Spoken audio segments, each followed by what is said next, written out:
Assalamualaikum warahmatullahi wabarakatuh. Kami, mahasiswa Universitas Islam Negeri Raden Fatah Palembang, Fakultas Ilmu Tarbiyah dan Keguruan, Program Studi Manajemen Pendidikan Islam.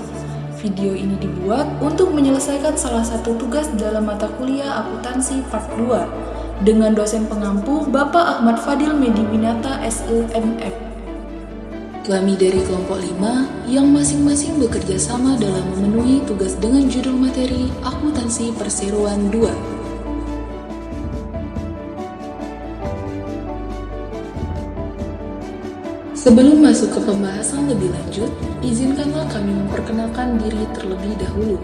Yang pertama, Tarisa Nursakina dengan NIM 230410801778. Selanjutnya, yang kedua Komaria dengan NIM 230410801880. Yang ketiga Tessa dengan NIM 230510801884. Baiklah, kami dari kelompok 5 akan memaparkan materi dengan judul Akuntansi Perseroan 2. Secara umum, akuntansi adalah proses sistematis untuk mengidentifikasi, mengukur, mencatat, dan melaporkan informasi keuangan. Bisa berupa perusahaan, organisasi, atau individu. Tujuan utama dari akuntansi adalah menyediakan informasi yang relevan dan akurat mengenai keuangan entitas tersebut.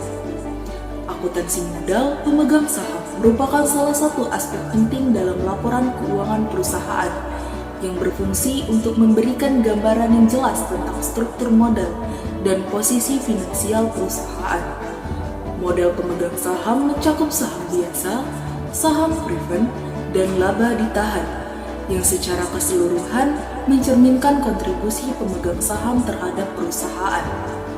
Salah satu elemen penting dalam laporan modal pemegang saham adalah perubahan yang terjadi akibat transaksi seperti emisi saham, pembelian kembali saham, dan pemecahan saham.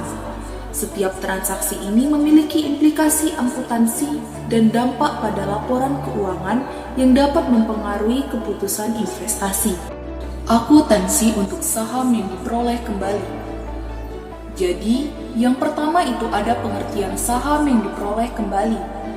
Saham yang diperoleh kembali atau sering disebut treasury stock adalah saham yang sebelumnya diterbitkan kepada pemegang saham eksternal dan kemudian dibeli kembali oleh perusahaan itu sendiri. Sedangkan, menurut pendapat ahli, menurut Warren Buffett, menganggap saham yang diperoleh kembali sebagai investasi yang baik ketika harga saham perusahaan itu berada di bawah nilai intrinsiknya. Sedangkan, menurut Benjamin Graham, saham yang diperoleh kembali dapat menjadi strategi yang baik bagi perusahaan jika sahamnya diperdagangkan dengan harga yang terlalu rendah. Pembelian kembali saham ini dapat dilakukan melalui pasar terbuka atau melalui penawaran tender kepada pemegang saham. Lalu yang kedua itu ada metode akuntansi untuk saham yang diperoleh kembali. Dalam akuntansi, terdapat dua metode utama untuk mencatat saham yang diperoleh kembali, metode biaya dan metode nilai pasar. Yang pertama itu metode biaya. Dalam metode biaya, saham yang diperoleh kembali dicatat berdasarkan harga perolehan saham tersebut. Harga perolehan ini meliputi semua biaya yang terkait dengan pembelian saham, termasuk biaya transaksi seperti komisi. Sedangkan yang kedua itu metode pasar. Metode pasar berbeda dengan metode biaya. Metode pasar mencatat saham yang diperoleh kembali berdasarkan nilai pasar saham pada saat pembelian. Metode ini lebih rumit karena memerlukan penyesuaian setiap kali nilai pasar saham berubah. Selanjutnya, yang ketiga, pengaruh terhadap laporan keuangan. Pembelian kembali saham berdampak signifikan pada beberapa bagian laporan keuangan, terutama di dalam neraca, laporan laba rugi, dan laporan arus kas. Yang pertama, pengaruh pada neraca. saham yang diperoleh kembali dicatat sebagai pengurangan dalam ekuitas pemegang saham pada neraca. Yang kedua, pengaruh pada laporan laba rugi. Pembelian kembali saham tidak secara langsung mempengaruhi laporan laba rugi karena tidak dianggap sebagai biaya atau pendapatan perusahaan itu sendiri. Yang ketiga, pengaruh pada laporan arus kas. Dalam laporan arus kas, pembelian kembali saham dicatat sebagai aktivitas pendanaan. Materi selanjutnya, B. Pemecahan saham atau stock split. 1. Pengertian pemecahan saham secara umum. Jadi, pemecahan saham atau dikenal dengan stock split merupakan tindakan korporasi yang dilakukan oleh perusahaan, yang mana hal ini dilakukan untuk meningkatkan jumlah saham beredar dengan cara memecah satu saham menjadi beberapa saham yang baru. 2. Pengertian pemecahan saham menurut pendapat ahli. Jadi, menurut Taufik Hidayat, pemecahan saham adalah tindakan perusahaan untuk meningkatkan jumlah saham yang beredar dengan mengurangi nilai nominal per saham. Hal ini dilakukan untuk membuat saham lebih terjangkau bagi investor dan meningkatkan likuiditas saham di pasar. 2.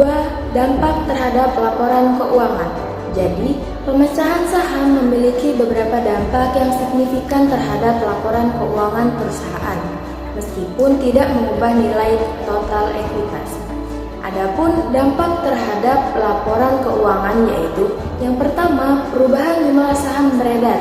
Yang kedua, tidak ada pengaruh terhadap total ekuitas. Dan yang ketiga, penyesuaian terhadap nilai nominal saham. C. Akuntansi untuk dividen. Yang pertama, pengertian dividen. Jadi, dividen adalah pembagian keuntungan kepada pemegang saham oleh perusahaan sebagai imbalan atas investasi mereka, yang mana dividen biasanya berasal dari laba bersih yang dihasilkan oleh perusahaan. Sedangkan dividen menurut pendapat ahli yaitu, menurut Ichthyorus Kalopodis, dividen adalah aktivitas pembayaran tunai yang dilakukan oleh sebuah perseroan kepada para pemegang saham. Dividen tersebut merupakan bentuk representasi dari para pemegang saham terhadap penerimaan langsung atau yang tidak langsung atas investasinya ke dalam perusahaan. 2. Jenis-jenis dividen. Jadi ada beberapa jenis dividen yang umumnya diberikan oleh perusahaan. A. Dividen tunai, yang mana dividen tunai merupakan bentuk dividen paling umum yang diberikan oleh perusahaan dalam bentuk uang tunai kepada pemegang saham. B. Dividen saham, yang mana dividen saham adalah pembagian dividen dalam bentuk saham tambahan. Dengan cara ini, perusahaan tidak mengeluarkan kas, tetapi meningkatkan jumlah saham yang beredar di pasar. C. Dividen properti, yang mana dividen properti adalah pembagian aset selain kas atau saham kepada pemegang saham. D. Laporan laba ditahan. 1. Pengertian laba ditahan.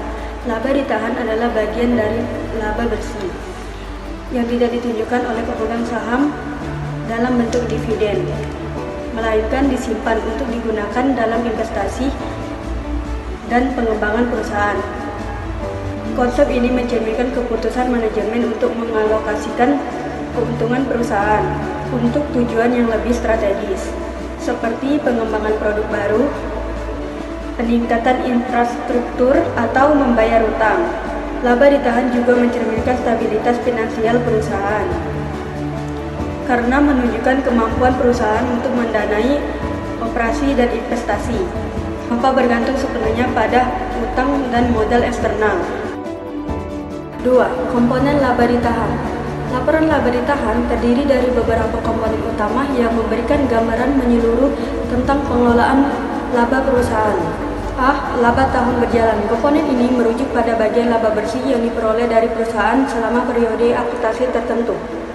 B. Laba ditahan awal. Laba ditahan awal adalah jumlah laba yang telah ditahan dari tahun-tahun sebelumnya. C. Dividen yang dibayarkan. Dividen adalah pengurangan langsung dari laba ditahan. Pembayaran dividen kepada pemegang saham, baik dalam bentuk tunai maupun saham, akan mengurangi saldo laba ditahan. Laporan modal pemegang saham. Laporan pemegang saham adalah bagian penting dari struktur modal perusahaan yang mencerminkan kontribusi pemegang saham terhadap perusahaan. Laporan pemegang saham biasanya mencakup beberapa komponen utama sebagai berikut. A. Saham biasa. Saham biasa merupakan jenis saham yang memberikan hak suara kepada pemegangnya dalam rapat umum pemegang saham serta hak untuk memperoleh dividen. B. Saham preferen. Saham preferen adalah jenis saham yang memberikan hak khusus kepada pemegangnya, seperti hak untuk menerima dividen sebelum pemegang saham biasa. C. Laba ditahan. Laba ditahan adalah akumulasi laba bersih yang tidak dibagikan kepada pemegang saham sebagai dividen. Kesimpulan yang dapat kami berikan dari video pembelajaran kali ini, dalam akuntansi, saham yang diperoleh kembali merupakan tindakan yang diambil oleh perusahaan untuk membeli kembali sahamnya sendiri. Tujuan utama dari pembelian kembali saham ini termasuk untuk meningkatkan nilai saham yang tersisa dan memberikan sinyal positif kepada investor tentang kesehatan finansial perusahaan. Pemecahan saham adalah langkah strategis yang dilakukan untuk meningkatkan likuiditas dan menarik lebih banyak investor. Dividen, baik dalam bentuk tunai, saham, maupun properti, merupakan bagian dari laba yang dibagikan kepada pemegang saham. Laba ditahan adalah akumulasi laba bersih yang tidak dibagikan sebagai dividen, yang penting untuk menandai pertumbuhan suatu perusahaan. Laporan modal pemegang saham mencakup komponen-komponen seperti saham biasa, saham prefend, dan laba ditahan.